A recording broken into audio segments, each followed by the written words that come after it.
सुप्रभात। मैं जगेंद्र राणा। ब्रह्म के दर्शन, ये हमारी आज की आध्यात्मिक चर्चा का विषय। ब्रह्म के दर्शन। सहज शब्द के अर्थ सरल या आसान के हैं। जिस काम में कोई कठिनाई ना हो उसको सहज कहते हैं। तो सहज दो शब्दों से मिलकर बना है, सह और जा। सह के अर्थ संग व साथ होते हैं और जा का अर्थ जन्म के। जो चीज़ जन्म के साथ आवे, जो हमारे स्वभाव में हो, वो सहज कहलाती है। तो किसी काम के करते करते, चाहे वो अच्छा काम हो या बुरा, मनुष्य अपना स्वभाव बनाता है। ऐसा स्वभाव जन्मांतर से भी संग आता है और इस जीवन में भी बनाया जाता है। तो स्वभाव के बनाने और बिगाड़ने का अधिकार भी मनुष्य को है। समाधि की अवस्था में प्रवेश होने के लिए आरंभ में थोड़ा मन को कसना पड़ता है, उसे बाहर से रोक के अंतर में ले जाना होता है।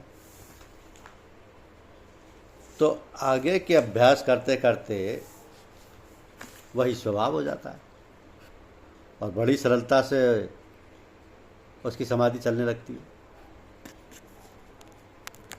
अनुभवी गुरु यदि भाग्य से मिल जाए तो और भी आसानी हो जाती है।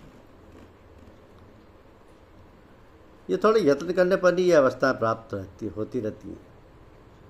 गुरु के बताए हुए मार्ग पर चलने और उद्योग करने को ही अभ्यास कहते हैं। जैसा कि योग सूत्र लिखता है कि तत्र स्थितो यत्नोभ्यासम, वृत्तियों को रोकने की चेष्टा करना अथवा चित्त तरंगों को रोक के उसे शांत करने का यत्न करना ही अभ्यास कहलाता है।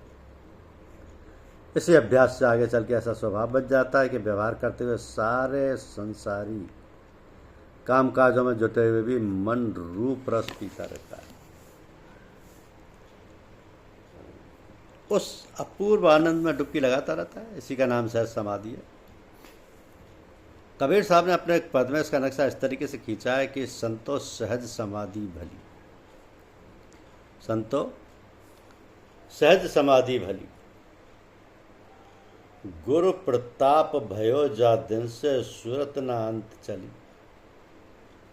संतो सहज समाधि भली, आँख न मूंदू कान न रूंदू काया कष्ट न धारू, खुले नैन से हंस हंस देखूं सुंदर रूप निहारू। शब्द निरंतर मनुआ रहता मलिन वासना त्यागी, उठत बैठत कबहू न बिसरे ऐसी ताड़ी लागी। कहे कबीर ये उन्मनी रहनी सो प्रगट कर गाई, सुख दुख के एक परे परम सुख तई सुख रहा समाई।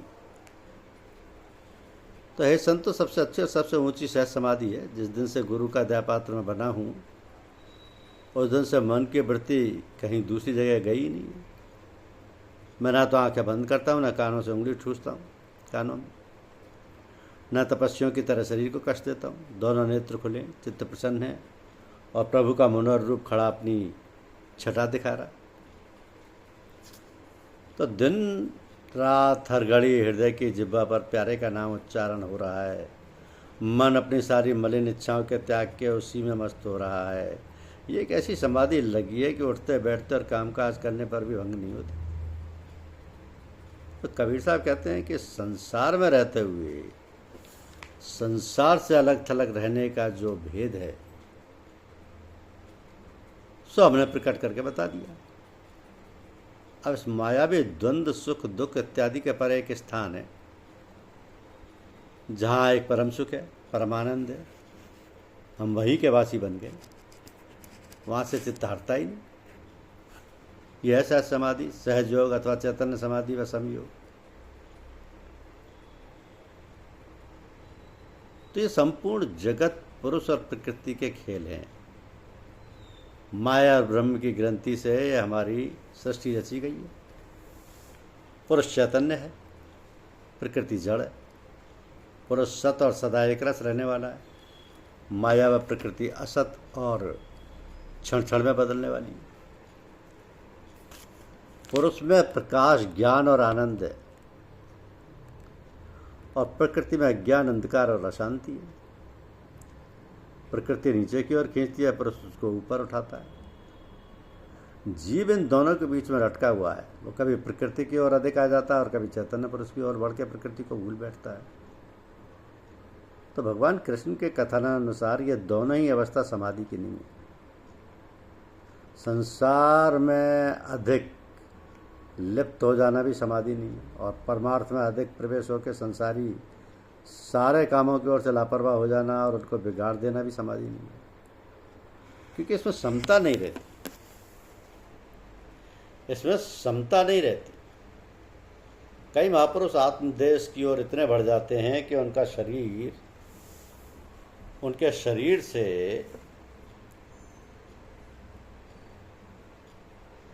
बाहर के जगत का ज्ञान ही नहीं रहता।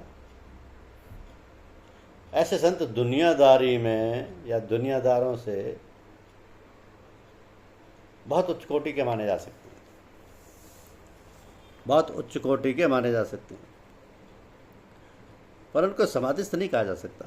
महत्व का पद अभी इनसे दूर है। एक ऐसी बीच की अवस्था से गुजर रहे हैं जो आगे चल के जल्दी ही पूर्ण बन सकेगी। जो लोग लोक और परलोक की इच्छाओं में फंसे हुए क्लेश भोग रहे हैं और अशांति के मैदान में इधर से उधर चक्कर काट रहे हैं, उनसे ऐसे योगीराज जो अपने को भूल के केवल आत्मानंद का रसपान कर रहे हैं, बहुत ऊंचे उठ चुके हैं। पर वो स्थान जहाँ पहुँच के असली जीवन मिलता है, उससे कुछ नीचे है। समय आएगा जब वो पूर्ण बन सकेंगे और असली मानवीय ज्ञान प्राप्त कर मनुष्य बन सकेंगे। तो मनुष्य कहलाने वाला प्राणी जब तक संसार में लिप्त है और अपने असली आत्मा रूप को भुला रहता है या भूला रहता है, वो पशु संज्ञा में गिना जाता है। और जब आत्मा से संबंध जोड़ अपने अंदर दैवी गुणों को भरने लगता है, तब उसकी देव संज्ञा हो जाती है। तो ये दोनों ही मनुष्य संज्ञा नहीं है। इनसे आगे जब वो ईश्वरीय गुण धारण करता है, तब उसको मनुष्य कहते हैं। ऐसा शास्त्रों का मत है। तो ईश्वर सब कुछ करता है, उसके सारे काम नियमानुसार ठीक चलते हैं। वह जगत की ओर भी देखता है और अपनी ओर भी देखता है। वो संसार के छोटे से छोटे पदार्थ का भी ज्ञान रखता है और अपने रूप व अपनी शक्तियों का भी ज्ञान रखता है। वह एक और सृष्टि के कण-कण में व्याप्त तो लीला कर रहा है और दूसरी ओर सबसे अलग थलग और दृष्टा बना हुआ है, इत्यादि। तो ऐसा बेखबरी में बाखबरी और बाखबरी में बेखबरी करता रहते हुए भी अकर्ता और अकर्ता में कर्ता, ज्ञानी होते हुए अज्ञानी और अज्ञानी रहते हुए ज्ञानी की अवस्था जिस संत को प्राप्त है, जो दुनिया में अपने को रहता हुआ दुनिया के सारे व्यवहार करता हुआ भी दुनिया से अपने को अलग रखता है, जिसके इधर के काम भी पूर्ण रीति से होते चले जाते हैं और उधर भी अपनी बैठक बनाए हुए है, ऐसा परम पुरुष, पूर्ण योगीराज, पूर्ण संत और समाधिस्थ बोला जाता है। पहले अवस्था को लाने के लिए कुछ उद्योग करना पड़ता है, पीछे वो स्वाभाविक हो जाती है और बिना प्रयास के सहज ही में चला करती है। इसी को सहज योग कहते हैं। गीता ने इसी को संयोग माना। हमने इसको चैतन्य समाधि का नाम दिया।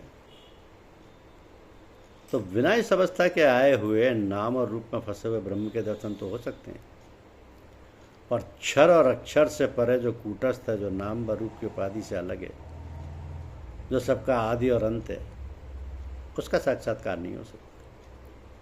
उसके असली भेद इसी स्थान पर जाकर खुलते हैं। ऐसा मनुष्य ज्ञान में अज्ञान और अज्ञान में ज्ञान को फंसा हुआ देख के चकित रह जाता है। उसकी ज्ञान शक्ति फेर हो जाती है और पूछने पर कहने लगता है कि मैंने सभी कुछ जान लिया, और वो उतना है कि कुछ नहीं जाना। ये असली परम पद है, यही केवल पद है, यही निर्वाण है जो बिरलों के भाग्य में आता है। इसके आगे कुछ नहीं है। अपना शिष्य नचिकेता को जब यम भगवान आत्म साक्षात्कार करा चुके, तब उससे पूछा कि तूने क्या जाना? तब नचिकेता ने उत्तर दिया, भगवान, मैं यदि ये कहता हूँ कि मैंने जान लिया तब भी झूठ है, और ये कहता हूँ कि नहीं जाना तब भी झूठ है। इस विषय में बुद्धि भी मौन है और वाणी भी मौन है। यही स्थिति हो जाती है। धन्यवाद।